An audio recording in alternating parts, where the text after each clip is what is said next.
A question that I'm commonly asked is, what is Kansas City jazz? What's the style? What makes it special? What makes it different from other things?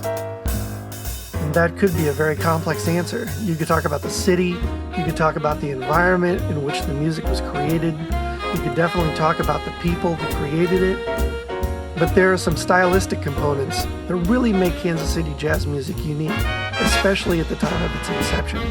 So today in this KCJO JazzWorks video, we're going to take a little bit more of a deep dive into what makes Kansas City jazz, Kansas City.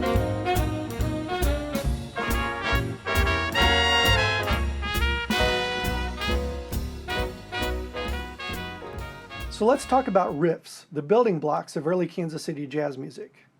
What's a riff? It's a short, usually 2 or 4 bar phrase that was easily layered, repeated over a standard song form like a 12-bar blues or 32-bar standard song form like I Got Rhythm. Now how this would begin, a member of the band, and usually a horn like a saxophone, trombone, or a trumpet, they would play something like over, say the band was playing a B-flat blues. Well, the saxophone player might play a melody riff.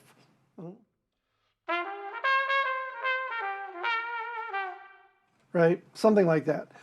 And then the other players in the section would hear this and they would pick up on it. And they might, play,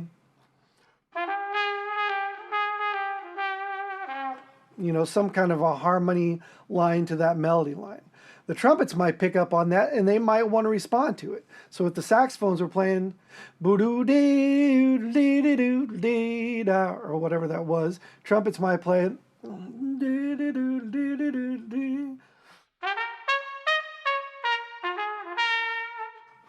something along those lines. The trombones might want to get on it, but since there's kind of busy lines in the saxophones and the trumpets with the call and response, the trombones might want to play something harmonic.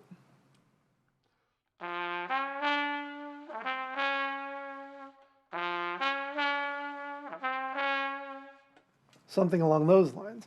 And then you kind of layer all those things together and you have a really exciting arrangement from the big band.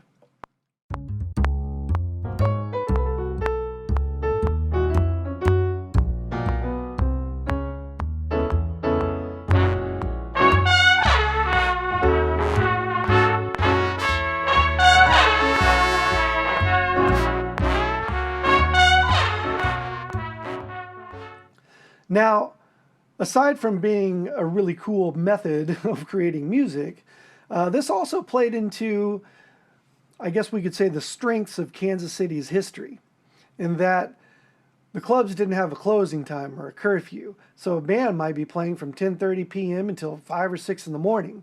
Now, if you play that long, you can't really play a book of 100 tunes that are 3 minutes and 30 seconds each. So being able to improvise and create new arrangements on the spot where everybody can sync up and take part in the dialogue, it could be melodic or shouty or quiet or supportive to a long string of soloists. This was really beneficial if you had to play for a long time. So layering these riffs, it really gave Kansas City a very distinctive regional sound that endured through today. If you take a song that was not from Kansas City, like In the Mood, well, that's a riff. That's straight out of the Kansas City style. It's over a blues form. The Kansas City style has endured until today, really. And it's still a very viable and exciting way of structuring a song.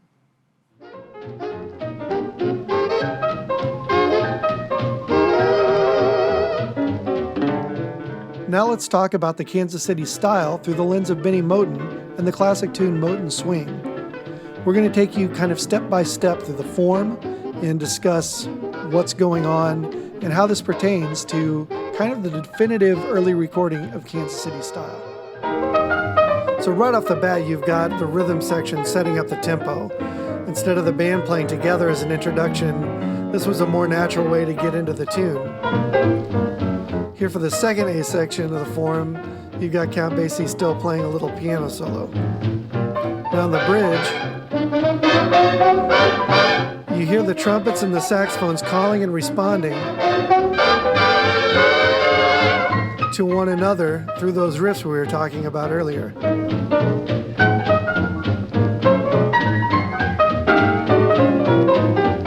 Now here's the next chorus. Saxophones are playing a little soli. There's the trumpets answering.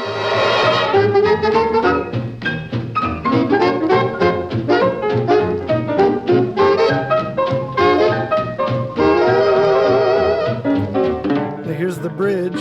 You've got Basie playing a boogie-woogie style on piano while Eddie Durham solos on the guitar. And then for the last A, back to the saxophone melody.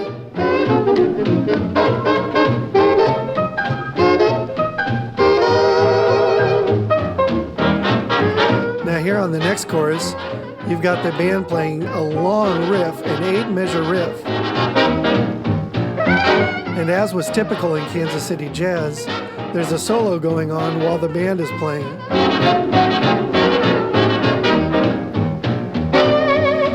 Then as we get to the bridge, there's a little contrast. The band leaves some space for the soloist to take the floor. And then here's that riff again.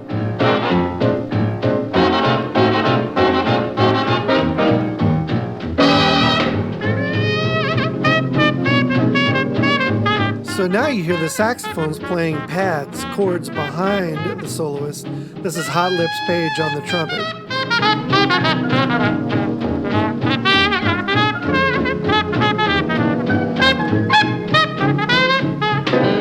Now on the bridge you got Ben Webster.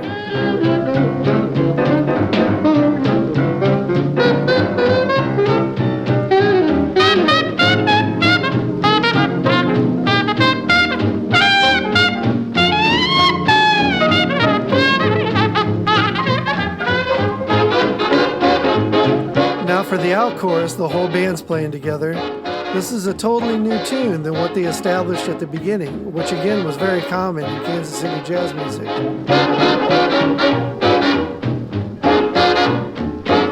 You can tell that this melody is very complex.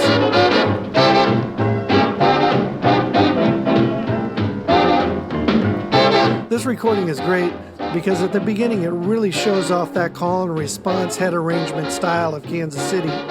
And then here at the end, Eddie Durham composed a beautiful chorus of band music.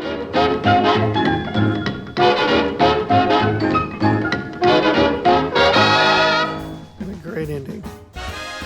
Hey, thanks for joining us again on this KCJO Jazz Works video.